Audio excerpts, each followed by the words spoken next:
ஹல்லேலூயா. இயேசு கிறிஸ்துவின் நாமத்தினாலே நான் உங்களை வாழ்த்துகிறேன். நல்லா இருக்கீங்களா? தேவனோட கிருபையால் நீங்கள் வளர்ச்சி அடைகிறீங்களா? தினமும் தேவனோட வசனங்களை நாங்கள் உங்களுக்காக கொண்டு வரோம். தேவனோட வசனங்களை உங்களோட இதயத்தில் ஏற்றுக்கொண்டு அவர் வாக்கியத்தின்படி நடந்து உங்களோட வாழ்க்கையை நீங்கள் சரி பண்ணிக்கிறீங்களா? உங்களுக்கு வர பிரச்சனைகளுக்கு பரிகாரங்கள், உங்களுக்கு இருக்கிற வேதனைக்கும் கஷ்டத்துக்கும் ஆதரவு, இதெல்லாம் தேவ வசனத்தின் மூலமாக உங்களுக்கு கிடைக்கும். நம்ம இதயத்தில் இயேசு அப்பாவுக்கு நாம் இடம் கொடுக்கும்போது நம்ம வாழ்க்கை முழுக்க ஆசீர்வதிக்கப்படும். அவர் கருணையுள்ளவர், அன்புள்ளவர், பரிசுத்தமானவர், நித்திய ஜீவனை கொண்டவர், பரிசுத்த ஸ்தலத்தில் இருக்கிறவர். இருந்தாலும் கூட நொந்து கிடக்கும் இதயங்களில் நான் வாழ்ந்து கொண்டிருக்கிறேன் என்று சொன்னவர். அப்படிப்பட்ட தேவன் உங்கள் இதயத்தில் வாழ வேண்டும் என்று ஆசைப்படுகிறார். இதோ உன் வாசற்படியில் நின்று நான் கதவை தட்டுகிறேன். என் சத்தத்தை கேட்டு அவன் கதவை திறந்தால் அவனிடத்தில் பிரவேசித்து அவனோடு போஜனம் பண்ணுவேன், என்னோடு அவன் போஜனம் பண்ணுவான். இயேசு அப்பாவை நம்ம இதயத்துக்குள்ள அங்கீகரிக்கும் போது, ஆத்ம ரூபமான தேவன் நம் இதயத்துக்குள்ள ஆளுகை பண்ணும்போது நம்ம வாழ்க்கை முழுவதும் கூட ஆச்சரியமான ஆசீர்வாதங்கள் நிரம்பக்கூடும். வானத்திலும் பூமியிலும் எனக்கு சர்வ அதிகாரத்தையும் கொடுத்திருக்கும் தேவன் என் இதயத்தில் இருக்கும் பொழுது நான் எதற்காக பயப்பட வேண்டும்? ஞானம், அறிவு என்பவைகள் அவர்களின் பொக்கிஷமாக இருக்கும்போது, நம்முடன் அவர் இருக்கும்போது நம்மிடத்தில் என்ன குறை இருக்கிறது? இந்த பெரிய தேவனை உங்க இரட்சகரை அங்கீகரிங்க. அப்படி அங்கீகரிக்கும் போது அவருடைய ஆச்சரியமான ஆசீர்வாதங்களை நீங்களே அனுபவிப்பீங்க, அதை உணர்வீங்க.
உன்னத பாட்டு 5வது அதிகாரம் 9வது வசனத்திலிருந்து. ஸ்திரீகளுக்குள்ளே ரூபவதியே, மற்ற நேசரை பார்க்கிலும் உன் நேசர் எதில் விசேஷித்தவர்? நீ இப்படி எங்களை ஆணையிட, மற்ற நேசரை பார்க்கிலும் உன் நேசர் எதிலே விசேஷித்தவர்? ஸ்திரீகளுக்குள்ளே ரூபவதியே,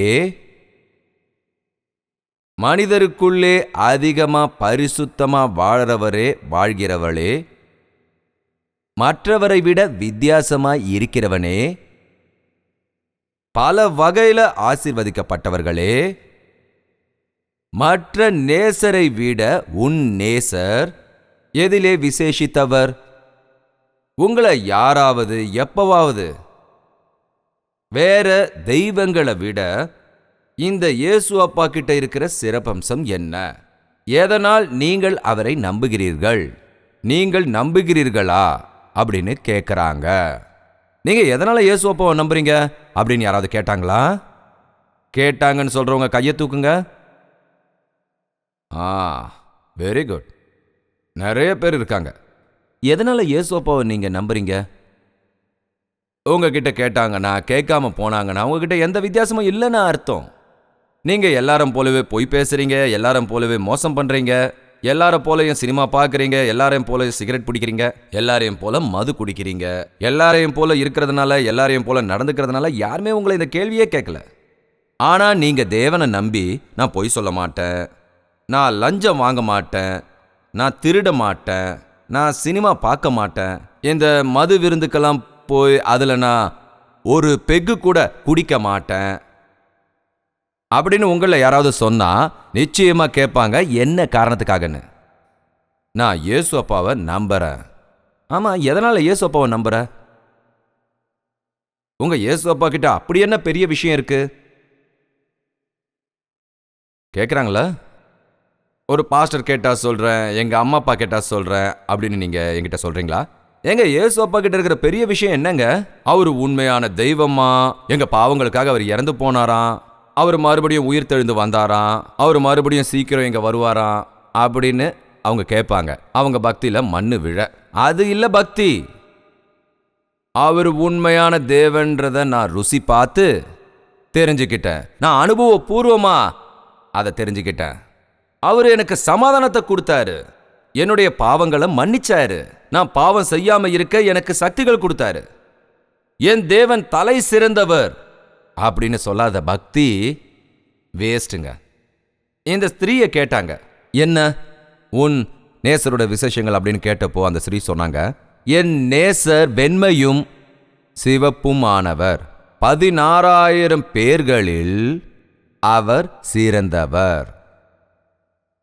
என்னுடைய தேவன் வெண்மையானவர், ரத்தம் போன்று சிவப்பானவர். 10,000 பேர்களுக்குள் அவரை என்னால் அடையாளம் காண முடியும். உங்களுக்கு தெரியுமா, நம்முடைய தேவன் வெண்மையானவர். வெண்மைனா தூய்மை, வெண்மை பரிசுத்தத்தின் அடையாளம். ஆமா, உங்க இயேசு அப்பா கிட்ட இருக்கிற சிறப்பு தான் என்ன? என்னுடைய இயேசு அப்பா பாவங்கள் சேராமல் தனிப்பட்டு இருக்கிறவர், பரிசுத்தமானவர், ஜென்ம பாவமும் கர்ம பாவமும் இல்லாதவர். நாம எல்லாரும் ஆண் பெண் கலவையினால தான் நாம ஜென்மம் எடுத்தோம். ஆதிலிருந்த ஆதாமுடைய சொரூபம் நம்ம எல்லாருக்குள்ளேயும் இருக்கு. ஆனா இயேசு அப்பா ஆணுடைய கலவி இல்லாமலேயே, ஆணை அறியாத, ஆணை தொடாத கன்னி ஸ்திரீயான மரியாளோட கர்ப்பத்தில் உற்பத்தியானாரு. பரிசுத்தமானவர். அவர் இந்த உலகத்துல வாழும் போதும் பரிசுத்தமானவரா வாழ்ந்தாரு. என்னில் பாவம் இருக்கிறதென்று யாரால் கூற முடியும் அப்படின்னு கேட்கும்போது எவனாலையும் வாயை திறந்து சொல்லவே முடியல. இயேசு அப்பா பரிசுத்தவான், தலை சிறந்தவர், காமம் குரோதம் மதம் எந்தவித அடையாளமும் இல்லாதவர். மனிதர்களா இருக்கிற நாம காமம் குரோதம் மதம் லோபம் மச்சங்களால நிரப்பப்பட்டிருக்கோம். ஆனால் தேவன் பரிசுத்தவான், தூய்மையானவர். என் நேசர் இரத்த வண்ணக்காரர். இரத்த வர்ணம்னா சிகப்பு நிறம். சிகப்பு எதுக்கு அடையாளமா இருக்கு? ரத்தத்துக்கு அடையாளமா இருக்கு. ரத்தம் எதுக்கு அடையாளமா இருக்குன்னு சொல்லுங்க? அன்புக்கு அடையாளமா இருக்கு. ஒரு தாய் தன் குழந்தைக்கு பால் கொடுத்து வளர்க்கும் போது நிறைய இரத்த செல்கள் ஒன்னா சேர்ந்து ஒரு துளி பாலாகுது. நிறைய இரத்த செல்கள் சேர்ந்தாதான் ஒரு துளி பாலாகுது. தாய் தன் குழந்தைக்கு பாலை கொடுக்கும்போது தன் ரத்தத்தை தான் பாலா கொடுக்கறாங்க. தாய் வயிற்றுக்குள்ள குழந்தை உருவெடுக்கும் போது ரத்த பிண்டமா தான் அந்த குழந்தை இருக்குமா. ரத்தம் கொடுத்து அந்த குழந்தைய பெத்தெடுக்கிறாங்க. அதனால தான் அதை தாய் பாசம்னு சொல்றாங்க. அதனால தான் நம்மளோட இயேசு அப்பா நமக்கு உயிரை கொடுத்தாரு. அவர் அன்பு நிறைந்தவர். சிம்பிளா சொல்லணும்னா, உங்க இயேசு அப்பா கிட்ட இருக்கிற பெரிய விஷயம் என்ன அப்படிங்கிற விஷயம் உங்களுக்கு எதுவுமே தெரியாம போனா, ஏன் இயேசு அப்பா பரிசுத்தமானவர், என்னோட இயேசு அப்பா அன்பு நிறைந்தவர். எல்லாரும் சத்தமா சொல்லுங்க, இயேசு அப்பா அன்பு நிறைந்தவர். சத்தமா சொல்லுங்க, ஏன் இயேசு அப்பா அன்பு நிறைந்தவர்னு சொல்லுங்க. இன்னும் சத்தமா சொல்லுங்க. என்ன சத்தமே கேட்க மாட்டேங்குது? இயேசு அப்பா அன்பு நிறைந்தவன் சொல்றதுக்கு ஏன் வெக்கப்படுறீங்களா? நீங்க ஒன்றும் சொல்ல வேண்டியதில்லை, எங்களுக்கு தெரியும். நானும் இயேசு அப்பாவோட அன்பை அனுபவிச்சிருக்கேன் அப்படின்னு சொல்லுங்க. அந்த சபேரிய ஸ்திரீ சொன்னாங்க. அந்த சபேரிய ஸ்திரீ நீங்க சொல்ற மாதிரி இல்லாம அந்த ஊர்ல இருக்கிறவங்க எல்லாரும் வந்து சொன்னாங்க. இனி நீ சொல்லும்படி இல்லாமல் நாங்களே அதை கேட்டு இவர் உண்மையிலேயே உலக ரட்சகர் என்று தெரிந்து கொண்டோம், அறிந்து கொண்டோம். இயேசு கிறிஸ்துவோட பக்தி கேட்கறதுனால இல்லைங்க, நினைச்சு பார்த்தேன் இல்ல, சந்தேகங்கள் இல்ல. இது வெறும் வாய் வார்த்தைகள் இல்லை. இது ஒன்றும் பலவந்தம் இல்லை. இது ஒரு ஆச்சார கொள்கை இல்லை. இது அர்த்தமே இல்லாத பக்தி இல்லைங்க. இது உள்ளுக்குள்ள இருந்து வர பக்தி, அனுபவிச்சு வர தூய்மையான பக்தி. இயேசு அப்பாவை அடைந்தவங்க, இயேசு அப்பாவை ருசி பார்த்தவங்க. அவங்களுக்கு இந்த உலகத்தில் இருக்கிறதெல்லாம் பார்த்தா குப்பை மாதிரி தெரியுமா, விளையாட்டு பொருள் மாதிரி தெரியும், வேஸ்டான குப்பைகள் மாதிரி தெரியும். இயேசு அப்பாவை ருசித்து பார்த்தவர்களுக்கு உலக ஆசைகள் வராது. உலக பொருள் மேல ஆசைப்பட மாட்டான். உலக பாவங்கள் பக்கமே திரும்ப மாட்டான். காரணம், மதுரமானது அவருடைய அன்பு, நிரந்தரமானது இயேசு அப்பாவுடைய அன்பு. அவ்வளவு அன்பு நிறைந்தவர் அவர். பாத்தீங்கன்னா அவரோட உள்ளங்கையில நம்மளை வச்சிருக்காராம். உன் தாய் உன்னை மறந்தாலும் மறப்பார்கள், நான் உன்னை மறக்க மாட்டேன்னு சொன்னவர். என் இயேசுப்பா பரிசுத்தமானவர். என் இயேசுப்பா அன்பு நிறைந்தவர். எத்தனை பேர் இதை நம்புறீங்க? எத்தனை பேர் இதை விசுவாசிக்கிறீங்க? உங்களில் எத்தனை பேர் இயேசு அப்பா என் மீது அன்பு வைத்ததை போல் யாரும் என் மீது அன்பு வைக்கவில்லை என்று? சில பேர் என் மேல அவர் எங்க அன்பு வச்சிருக்க போறாருன்னு புலம்புறாங்க. ஒரு நாள் ஒரு பெண்மணி கிட்ட நான் இயேசு அப்பா உன் மீது அன்பாக இருக்கிறார் என்று சொன்னதும் எங்கெங்க அன்பா இருக்காருன்னு கேட்குறாங்க. எங்க அக்காவுக்கு 4 தோடு இருக்கு, ஆனா என்கிட்ட 1 கூட இல்லைன்றாங்க. இயேசு அப்பா எனக்கு 1ஆவது வாங்கி தந்தாரான்னு கேட்குறாங்க. அவர் என்கிட்ட போய் அன்பா இருக்காருன்னு சொல்றீங்களே, அவருக்கு அன்பு இருந்தா எனக்கு எல்லாமே செஞ்சிருக்க மாட்டாரா? உங்களுக்கு காது இருக்காமான்னு கேட்டேன். இருக்குன்னாங்க. காது இல்லாதவங்க எத்தனை பேர் இருக்காங்க தெரியுமா? காது இருந்தும் அதில் தங்கத்தோடு போட்டிருந்தும் கேட்காதவங்க எத்தனை பேர் இருக்காங்க தெரியுமா உங்களுக்கு? தங்கத்தோடு முக்கியமா இல்லை காது கேட்கறது முக்கியமா? என்னங்க, அந்த பியானோவில் 57 கீஸ் இருக்கு, எங்கெங்கெங்கன்னு ராகங்கள் இருக்கு. ஹார்மோனியத்தில் 16 32 இருக்கும். ஆனால் பியானோவில் இன்னும் சென்சிட்டிவாக இருக்கும். ஆனால் இது எல்லாத்தையும் விட பல மடங்கு ராகங்களை நம்ம காதால் நம்மளை கேட்க வச்சிருக்காரு. அதை கேட்க நம்மளால முடியறதுனால தான் நல்ல மியூசிக்கை இங்கே ப்ளே பண்ணும்போது நம்மளால கேட்க முடியுது. அதை நம்மளால கேட்க முடியாமல் காதில் விழாமல் போச்சுன்னா, உங்ககிட்ட ஸ்டீரியோ ரெக்கார்ட் பிளேயர் இருந்தாலும் ஸ்டீரியோ டிவி இருந்தாலும் எந்த பிரயோஜனமும் இல்லை. தோட விட காது கேட்கறது ரொம்ப முக்கியம் இல்லையா? கேட்குற திறமை இருக்கிறதுனால தேவனுக்கு நம்ம நன்றி சொல்லணும். தேவன் நம்ம மேலே அன்பா இருக்காரு. தேவன் என் மீது அன்பு செலுத்துகிறார். தேவன் என் மேலே அன்பா இருக்காரு. அவர் எப்பவுமே என் மேலே அன்பா இருப்பாரு. எப்பவும் நீங்கள் இதை மறந்துடக்கூடாது. சாத்தான் வந்து உங்கள் காதில் சொல்லுவான், தேவன் உன்னை விட்டுட்டாரு, தேவன் உன்னை மறந்து போயிட்டாரு. தேவன் உன் மீது அன்பா இருக்கிறதுனால உனக்கு என்ன கிடைச்சது? உனக்கு என்ன நடந்தது? உனக்கு என்ன ஆச்சு? உன் குழந்தை எதனால சாகணும்? உன் குழந்தைக்கு எதனால ஃபிட்ஸ் வரணும்? கர்ப்பம் எதுக்காக கலையணும்? உனக்கு ஏன் கர்ப்ப பலனே ஏற்படல? 3 வருஷமா நீ இயேசு அப்பாவை நம்புற, ஆனா இன்னும் உனக்கு கர்ப்ப பலன் கிடைக்கல. இயேசு அப்பா உனக்காக எதுவுமே செய்யல. இயேசு அப்பான்றவரே இல்ல, உன்னை அவர் கண்டுக்கவே இல்லை. மற்றவங்க மேலெல்லாம் அவர் அன்பா இருக்காரு. இப்படியெல்லாம் உங்ககிட்ட சாத்தான்கள் பலவிதமா சொல்லும். அப்போ நம்ம சாத்தான்கிட்ட, இல்ல இயேசு அப்பா என்ன விரும்புறாரு, என்ன கொடுத்தாரு? எதுவும் கொடுக்க தேவையில்லை, இயேசு அப்பா என் மேல அன்பா இருக்காரு. என்ன கொடுத்தாரு? பாய மூடு, எனக்காக அவர் உயிரியே கொடுத்தாருன்னு சொல்லணும். என்னங்க, என்ன கொடுத்தாரு இயேசு அப்பா? தன்னோட உயிரியே கொடுத்தாரு. ஒரு தடவை நான் மலை பிரதேசங்களில் சேவை செஞ்சேன். அந்த மலை செங்குத்தா இருக்கும், அது மேலே ஏறணும். எப்போவும் நான் கார்லையும் ஜீப்லையும் சுற்றிக்கிட்டு இருக்கேன்னு நினைக்கிறீங்களா? காலாலையும் நான் நடந்திருக்கேன். அதனால தான் கால் பலமாகி என்னால் எவ்வளோ நேரம் வேணாலும் நிற்க முடியுது. அந்த மலையில் நான் ஏறினேன். 4-5 மணி நேரம் ஆச்சு. காட்டு வழியாக நடந்து நடந்து நடந்து அந்த மலை மேலே ஏறி, அந்த மலையில் ஏதோ 4-5 குடிசைகள் தான் இருந்தது. அங்கே ஒன்று இங்கே ஒன்று ரொம்ப தூரமாக இருக்கும். அந்த குடிசையில் இருக்கிறவங்கள நோக்கி நான் அவங்க கிட்ட போனேன். அப்படி போயிட்டு இருக்கும்போது ஒரு நாள் அந்த மலை மேலே நடந்துட்டு இருக்கும்போது திடீர்னு மழை வந்துடுச்சு. மழை வந்தப்போ இந்த பக்கம் பெரிய மலையா இருக்கு, இந்த பக்கம் பார்த்தீங்கன்னா பெரிய பள்ளத்தாக்கு இருக்கு. ஜஸ்ட் நம்ம கால் எடுத்து நடக்கிற அளவுக்கு தான் அந்த இடத்துல வழியே இருந்தது. அந்த வழியில் நடக்கும்போது கால் வழுக்கிக்கிட்டே இருந்தது. வழுக்கும் போது கொஞ்சம் எட்டி பார்த்தா அந்த இடத்துல பயங்கர பள்ளமா இருந்தது. திடீர்னு என் மனசுல ஒன்று தோணுச்சு, கால் தவறி நாம கீழே விழுந்தா இறந்தாலும் பரவாயில்ல, நான் தேவ சேவை செய்யும் போது தான் இறந்தேன். தேவனுக்காக மரணிக்கிறது பெரிய பாக்கியம். ஆனா மக்கள் என்ன சொல்லுவாங்கன்னா, அந்த பையன் சேவை செய்யறதுக்காக அங்க போய் அங்கேயே செத்துட்டான், தேவனை நம்பி போனதுனால தான் அவனுக்கு இந்த நிலைமைன்னு சொல்லுவாங்க. சேவை செய்யறதுல பெரிய ஆளாக போறேன்னு சொல்லி அனாதையா இறந்து போயிட்டான்னு சொல்லுவாங்க இல்லையா? இவன் நம்புன தேவன், இவன் அன்பு செலுத்தின தேவன் அந்த பையனை கொன்னுட்டாங்கன்னு சொல்லுவாங்கல்ல. அப்போ எனக்கு ஒரு 27 வயசு இருக்கும், அவ்வளோதான் இருக்கும்.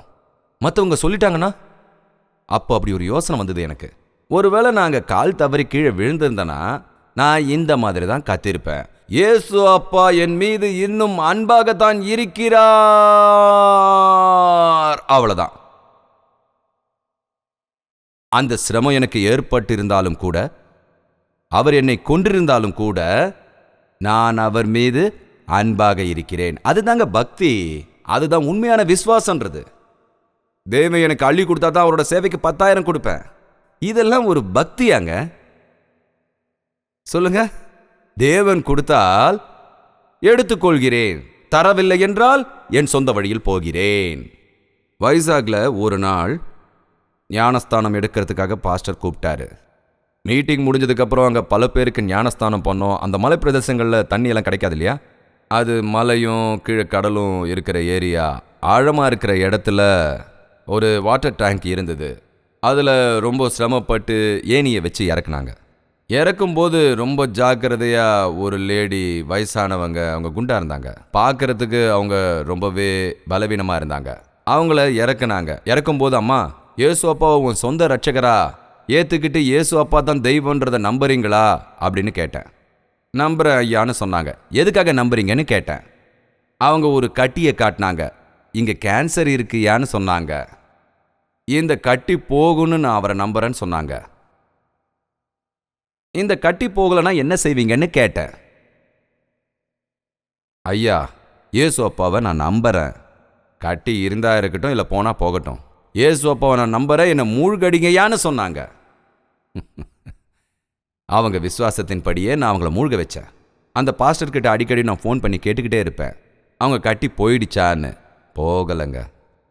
ஐயோ, அவங்க மீட்டிங்குக்கு வராங்களா? வந்துட்டு இருக்காங்க.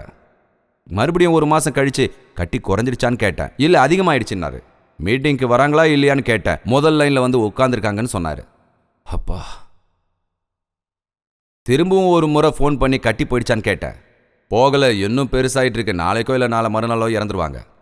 இயேசு அப்பாவை திட்டினாங்களான்னு கேட்டேன். இல்லை இல்லை இல்லை, ஏன் இயேசு அப்பா நல்லவர், பரலோகம் போக போகிறேன்னு சொன்னதா சொல்கிறாரு. மறுபடியும் ஒரு தடவை ஃபோன் பண்ணி கேட்டேன். அவங்க இறந்து போயிட்டதா சொன்னாங்க. அவங்க இறக்கிறதுக்கு முன்னால் எல்லாரையும் கூப்பிட்டு, இதோ இயேசு அப்பாவை நான் நம்பிட்டேன், என்னை எரிச்சிடாதீங்க, என் இயேசு அப்பா வருவார், இயேசு அப்பா வந்து என் சமாதியை உடைச்சி என் மகிமை சரீரத்தை வெளியே எடுப்பாருன்னு சொன்னாங்க. அதனால என்னை புதைச்சிடுங்க அப்படின்னு எல்லார்கிட்டையும் சொல்லிட்டு இறந்து போயிட்டாங்க. அந்த மாதிரி அவங்கள சமாதி பண்ணிட்டு தான் சொன்னாங்க. அதுதாங்க பக்தி. கட்டி போனா பக்தி, கட்டி போகலனா முக்தியா? என்னங்க இது? தேவன் கேட்டதை தந்தாலும் தராம போனாலும் அவரோட அன்பு என்னைக்கும் மாறாது. கட்டி போறது முக்கியமா, பரலோகம் போறது முக்கியமா? கட்டி இல்லாம நரகத்துக்கு போறது முக்கியமா, கட்டியோட பரலோகம் போறது முக்கியமா? உங்களுக்கு மகிமை சரீரம் அடையிறது முக்கியமா? என்னங்க? எஸ், அதுதான் உண்மையான விசுவாசம். இன்னைக்கு கூட பல போதகர்கள் இந்த விஷயத்தை போதகம் பண்றதே இல்லை. அதனால தான் நம்ம பக்தி கரைந்தோடி போயிடுச்சு. நம்மளோட பக்தி தற்காலிகமான பக்தியா இருக்கு. நீங்க நன்மையை அடைஞ்சுங்கன்னா பக்தி, உங்களுக்கு நன்மை கிடைக்கலன்னா பக்தி போயிடுது. 10th கிளாஸ் எக்ஸாம் வரும்போது ஒரு பையன் ஓடி வந்து, பாஸ்டர் ஐயா, பாஸ்டர் ஐயா, பாஸ்டர் ஐயா, பாஸ்டர் ஐயா, எனக்காக பிரார்த்தனை பண்ணுங்கன்னு சொன்னான். எவ்வளோ கூப்பிட்டாலும் நீ வரமாட்ட. இன்னைக்கு முன்னாலேயே சர்ச்சுக்கு வந்து முதல் வரிசையில் உட்காந்து பிரார்த்தனை பண்ண போறேன்னு சொல்ற. பிரார்த்தனை பண்ண வான்னு கூப்பிட்டா நாளைக்கு வரேன்னு சொல்லிட்டு ஓடிடுவேன். அவங்ககிட்ட இப்படி கேட்டதுக்கு 10th ரிசல்ட் நாளைக்கு வருது, அதான் எங்களுக்காக பிரார்த்தனை பண்ணுங்க, பிரார்த்தனை பண்ணுங்க. 2வது நாள் காலையிலேயே மறுபடியும் வந்தா, என்னப்பா ரிசல்ட் வந்துதா? வரலங்க, 2-3 நாள் போஸ்ட் பேண்ட் ஆயிடுச்சான் அப்படின்னு 3 நாளில் காலையிலையும் சாயங்காலமும் அவன் மாறி போயிட்டான்னு எல்லாருமே நினைச்சாங்க. 4வது நாள் அவன் வரவே இல்லைங்க. என்னாச்சுன்னு கேட்டா ரிசல்ட் வந்திருந்துதான். என்னாச்சுன்னு கேட்டா அவன் ஃபெயில் ஆயிட்டானா. என்ன இருந்ததான்? அவன் ஃபெயில் ஆயிட்டானா. என்னையா வரலையான்னு கேட்டதுக்கு 3 நாள் பிரார்த்தனை பண்ண தேவன் என்ன ஃபெயில் ஆக்கிட்டாருன்னா, தேவனே இல்லை நான் ஒத்துக்க மாட்டேன்னு சொல்லிட்டான். வருஷம் முழுக்க படிக்காம பரீட்சையை எழுதிட்டு 3 நாள் பாஸ்டர் கிட்ட வந்து பிரார்த்தனை பண்ண பாஸ் ஆயிடுவியா? பாஸ் ஆயிட்டானா தேவன் இருக்காரா, இவன் ஃபெயில் ஆயிட்டானா தேவன் இல்லையா? இதுதான் உன்னோட பக்தியா? இது கிறிஸ்துவ பக்தி இல்லை. இது நமக்கு கிறிஸ்து கத்து கொடுத்த பக்தி இல்லை. நான் ஃபெயில் ஆனாலும் பாஸ் ஆனாலும் தேவன் என் மீது அன்பாக இருக்கிறார். என் தேவனுக்கு நல்லா தெரியும், நான் ஃபெயில் ஆயிட்டா கூட மறுபடியும் நல்லா படிப்பேன், இதை விட அதிகமாக மார்க் வாங்கி பாஸ் ஆவேன்னு. நான் ஃபெயில் ஆனால் மனமாற்றம் அடைவேன். நான் ஃபெயில் ஆனால் என்னை கட்டுப்படுத்திப்பேன். நான் மற்றவங்களுக்கு உதாரணமாக இருப்பேன். கஷ்டத்தில் இருக்கிறவங்கள ஆதரிக்கணும்னா முதல்ல நமக்கு அந்த கஷ்டம்னா என்னன்னு தெரியணும். நான் எந்த கவலையும் படாமல் சுகமாக இருந்துக்கிட்டு வேதனைப்படுறவங்க கிட்ட போய் ஏதாவது சொல்ல முடியுமா? எப்பவும் ஒரு ஆப்ரேஷன் கூட நடக்காமல் உங்களுக்கு ஆப்ரேஷன்னா என்னன்னு தெரியாது, அனஸ்தீஷியானா என்னன்னு தெரியாது, கத்தினா என்னன்னு தெரியாது, தையல் போடுறதுனா என்னன்னு தெரியாது, அட்மிட் ஆகுறதுனா என்னன்னு தெரியாது, உங்களுக்கு எந்த நோயும் வந்ததில்லை. அப்புறம் நீங்க போய் ஆப்ரேஷன் நடக்கிற இடத்துல ஐயோ அம்மான்னு கத்துறவங்க கிட்ட போய் ஏன் கத்துற, ஆப்ரேஷன்னா கத்துவியா அப்படின்னு நீங்க சொல்லுவீங்களா? இல்லை அந்த வலியோட வேதனை என்னன்னு உங்களுக்கு தெரியுமா? அந்த ஆப்ரேஷன் பண்ணா சுருக்குன்னு வலிக்குமா? எனக்கும் ஒரு தடவை இப்படிதாம்மா ஆச்சு. பொறுத்துக்க, ஒரு 2 நாள் தான் இப்படி இருக்கும், கொஞ்சம் பொறுத்துக்க அப்படின்னு யார் சொல்லுவாங்க? ஆல்ரெடி ஆப்ரேஷன் பண்ணிக்கிட்டவங்க தான் சொல்லுவாங்க. அவங்களால தான் சொல்ல முடியும். இயேசு அப்பா நம்மளை இந்த உலகத்துக்கு அடையாளமா இருக்கணும்னு தனக்கு ரொம்ப பிடிச்சவங்களை அவர் கஷ்டப்படுத்துவாரு. நல்ல பக்தி உள்ளவங்களுக்கு தான் கஷ்டம் அதிகமாக வரும். எதனால? அவங்க சுத்தமான பக்தி உள்ளவங்களா இருக்கணும். யோபு நீதிமான், கெட்டதை அசிங்கமா நினைக்கிறவன், நிந்தைகள் அதிகமா இல்லாம இருந்தான். ஆனா அவனுக்கு எவ்வளவு கஷ்டங்கள் வந்தது. எதனால வந்தது? அவனுக்கு எதனால வந்தது? அந்த வேதனையில இருக்கிறவங்க எல்லாரும் இன்னைக்கு ஆறுதல் பெறதுக்காக அந்த வேதனையோட வழியில போயிட்டே இருக்கும்போது யோபு தன்னோட விசுவாசத்தை விடவே இல்லை. தேவனை மகிமைப்படுத்தினார். அதனால அன்பு நிறைந்த தேவன் எந்த குப்பைகள் மீது இருந்தாலும் சரி உங்களை அரவணைத்து கட்டி பிடித்துக் கொள்வார். குப்பையில நீங்க விழுந்து கிடந்தாலும் சரி, அன்பு நிறைந்த தேவன் சிச்சி போய் கழுவிட்டு வான்லாம் சொல்ல மாட்டாரு. உங்களை அப்படியே தன்னோட கட்டி அணைச்சுக்குவாரு. இந்த ராத்திரி வேளையில என்ன ஆனாலும் சரிங்க, என்னோட இயேசு அப்பாவை மட்டும் நான் விடவே மாட்டேன் அப்படின்னு சொல்றவங்க மட்டும் அல்லேலூயா சொல்லுங்க பார்க்கலாம். நிஜமாவா? நிஜமாகவே வா? என்னோட இயேசு அப்பா என் மேல ரொம்ப அன்பா இருக்காருன்னு சொல்றவங்க அல்லேலூயா சொல்லுங்க பார்க்கலாம். அப்பா, இயேசு அப்பா என் மீது மனப்பூர்வமான அன்போடு இருக்கிறார் அப்படின்னு சொல்றவங்க மனப்பூர்வமா அல்லேலூயா சொல்லுங்க பார்க்கலாம். எல்லாரும் கண்ணை மூடிக்கங்க, நாம பிரார்த்தனையை ஆரம்பிக்கலாம். என்னோட இயேசு அப்பா வெண்மையானவர், சிவப்பானவர். 10,000 பேர் இருந்தாலும் அவர்களுக்கு நடுவில் என்னால் அவரை அடையாளம் காண முடியும். இந்த இயேசு அப்பாவை உங்கள் சொந்த இரட்சகராக ஏற்றுக்கொண்டீர்களா? இவரே என்னுடைய உண்மையான தேவன் என்று, இவர் என் மீது அன்பாய் இருக்கிறார் என்று, எனக்காக உயிரை கொடுத்தவர் என்று நீங்கள் நம்புகிறீர்களா? இன்னும் உங்களுக்கு சந்தேகமா? உங்க இயேசு அப்பாவோட அன்பை நீங்கள் ருசி பார்க்கவில்லையா? உங்களுக்காகவே அழகான கிறிஸ்து சொரூபமில்லாமல் நித்திய ஜீவனை உடையவராய் மாறி போயிருக்கிறார். இயேசு அப்பாவை உங்கள் இரட்சகராய் ஏற்றுக்கொள்ளுங்கள். தேவன் தருகிற பாவ மன்னிப்பை அடைந்து கொள்ளுங்கள். இந்த இரவில் அவருடைய இரத்தத்தால் உங்களை கழுவிக்கொள்ளுங்கள். விசுவாசத்தோடு தேவனை பாருங்கள். பிரார்த்தனையில் ஒன்று கலந்திருங்கள். பரிசுத்தமும் பிரியமும் நிறைந்த தகப்பனே, இந்த 3 இரவும் எங்களோடு இருந்ததற்கு நன்றி தகப்பனே. எங்களோடு பேசியதற்கு உமக்கு நன்றி தகப்பனே. மனதார எங்களை பலப்படுத்தியதற்கு உமக்கு நன்றி ஐயா. இன்று நாங்கள் ஒரு தீர்மானத்தோடு இங்கிருந்து கிளம்பப் போகிறோம். எங்களுக்கு நீர் போதும், நீர்தான் வேண்டும். உம்மை போல் இன்னொருவர் இல்லை. நீரே என்னுடைய தேவன், நீரே எனக்கு அனைத்தும். உமக்காகவே நாங்கள் வாழ்வோம் என்ற தீர்மானத்தோடு இங்கிருந்து போகிறோம். ஓடிப்போன சாத்தான் எங்களை மறுபடியும் தொடாமல் இருக்க, என்றோ உம்மால் அடைக்கப்பட்ட சாத்தானின் வாள் எங்கள் மீது படாமல் இருக்க, யாரை விழுங்கலாம் என்று ஆசையோடு தந்திரத்தோடு சுற்றி கொண்டிருக்கும் அந்த சாத்தான் எங்கள் மீது வராமல் இருக்க, உமது இரத்தத்தால் எங்களை சுத்திகரிக்க வேண்டும் தகப்பனே.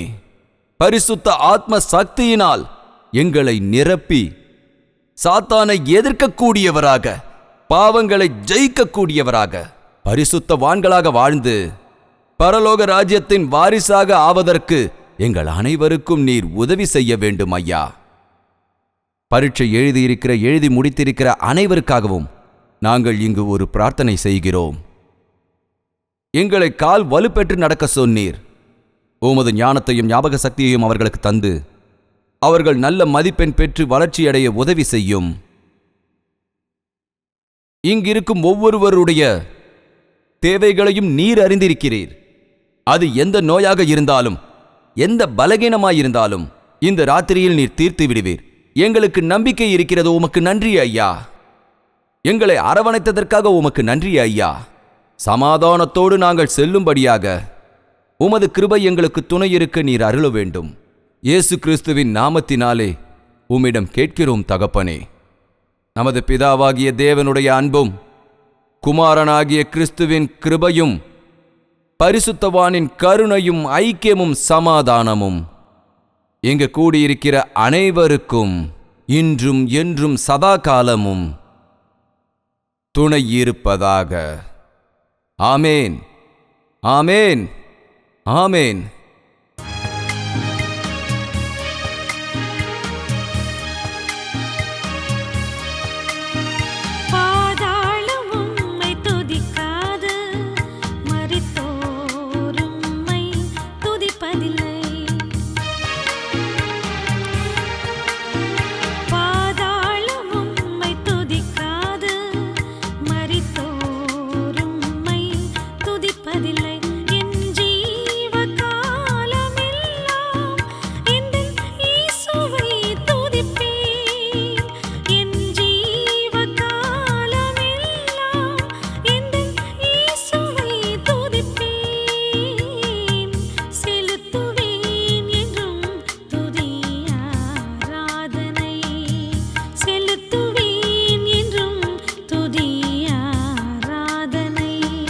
தேவனுக்கு ஸ்தோத்திரம். இயேசு அப்பா தான் நம்முடைய உண்மையான தெய்வம். கூப்பிட்ட உடனே வரக்கூடியவர், கேட்ட உடனே கொடுக்கக்கூடியவர், பிரார்த்தனை பண்ண பதில் தரக்கூடிய தேவன். இயேசு அப்பா நாமத்தினாலே பிரார்த்தனை பண்ணி பாருங்க. கர்த்தர் உங்கள் இதயத்துக்குள் வர வேண்டும் என்றும் சமாதானத்தை தர வேண்டும் என்றும் கேளுங்கள். உங்களை சத்திய வழியில் நடத்தி வைக்கணும்னு ஆசையோடு இருக்கிற தேவன் அவர். அதனால நீங்களும் முழங்காலிட்டு பிரார்த்தனை பண்ணி அவர்கிட்ட சொல்லுங்க. அற்புதங்களை நிச்சயமா உங்க வாழ்க்கையில நடத்தி வைப்பாரு. கல்வாரி தரிசனங்கிற இந்த நிகழ்ச்சி பல நேரங்களில் பல சேனல்களில் ஒளிபரப்பாயிட்டு இருக்கு. இதை பற்றின விவரங்களை தெரிஞ்சுக்கணும்னா 08939393939 ஃபோன் பண்ணி தெரிஞ்சுக்கலாம். எவ்வளவோ சிரமங்களுக்கு நடுவில் இந்த நிகழ்ச்சி நடந்துட்டு இருக்கு. இதில் நீங்களும் பங்கு பெறணும்னு விரும்புனீங்கன்னா, தேவன் ஆணையிட்டு இருந்தா இந்த நிகழ்ச்சிக்கு நீங்கள் உதவணும்னு நினைச்சிங்கன்னா உங்கள் நன்கொடைகளை நீங்கள் தாராளமாக அனுப்பி வைங்க. MO மூலமாவோ ஆன்லைன் மூலமாவோ DD மூலமாவோ நீங்கள் அனுப்பலாம். இதை பற்றிய மேலும் விவரங்கள் தெரியணும்னா 08939393939 கால் பண்ணி தெரிஞ்சுக்கங்க.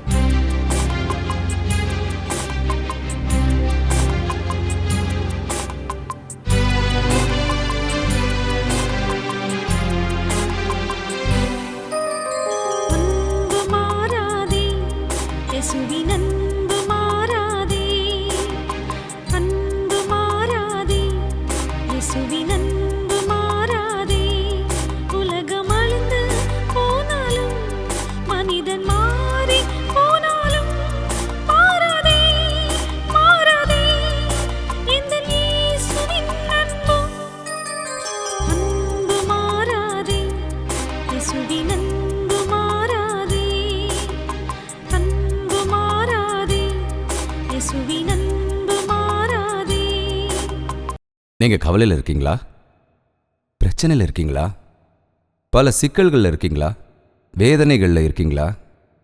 உடல் நலம் குன்றி போயிருக்கீங்களா? வாழ்க்கை மேலே நீங்க விரக்தியா இருக்கீங்களா? கவலைப்படாதீங்க. இயேசு அப்பா இது எல்லாத்திலிருந்தும் நம்மளை விடுவிக்கிறதுக்காக, எல்லா நிலைகள்லேருந்தும் நமக்கு சமாதானம் தரதுக்காக, நம்ம தேவைகள் எல்லாத்தையும் தீர்க்கிறதுக்காகவும் நம்மளோட கூட இருக்கிறதுக்காகவும் ஆசைப்படுறாரு. உங்களுக்கு கவலைகள் வேதனைகள் ஏற்படும் போது அழுதுகிட்டு உட்காராம இயேசு அப்பாவோட நாமத்தினால பிரார்த்தனை பண்ணி பாருங்க. உங்க வீட்டில் ஏதாவது ஒரு மூலையில முழங்கால் இட்டு விசுவாசத்தோட இயேசு அப்பாவோட நாமத்தினால பிரார்த்தனை பண்ணி பாருங்க. எவ்வளவோ அற்புதமான மாற்றங்கள் உங்க வாழ்க்கையில ஏற்படுதுன்னு தெரியும். நிச்சயமா உங்களோட பிரார்த்தனைக்கு பதில்கள் கிடைக்கும். இதை நீங்களே எங்களுக்கு ஃபோன் பண்ணி அதை பற்றி சொல்வீங்க. உங்களுக்காக பிரார்த்தனை பண்ணணும்னு நீங்கள் ஆசைப்பட்டீங்கன்னா உங்களோட பேர் முகவரியை எங்களுக்கு தெரியப்படுத்துங்க. எங்களோட பிரார்த்தனை வீரர்கள் உங்களுக்காக ஃபோனை எடுத்து உங்களுக்காக பிரார்த்தனை பண்ண தயாராக இருக்காங்க. நீங்கள் பண்ணுற எல்லா ஃபோன் கால்களையும் எழுதி விவரமாக எங்ககிட்ட கொடுக்குறாங்க. நான் கூட உங்களுக்காக பிரார்த்தனை பண்ணிக்கிட்டு இருக்கேன். தேவன் நிச்சயமா உங்களுக்கு ஜெயத்தை கொடுப்பாரு. நீங்களும் விசுவாசம் வச்சு பிரார்த்தனை பண்ணணும். அப்படி பண்ணீங்கன்னா வாழ்க்கையில அற்புதத்தை பார்ப்பீங்க. தேவ சித்தப்படி நம்ம மறுபடியும் சந்திக்கலாம். அது வரைக்கும் தேவனோட மகா கிருபை உங்களுக்கு துணை இருப்பதாக. உங்கள் தேவைகள் எல்லாவற்றையும் நீங்கள் எழுத வேண்டிய முகவரி ஜெயபால் ஃபவுண்டேஷன்ஸ், இலக்கம் 29, new colony road, Velachery, Chennai 6,42,00,000.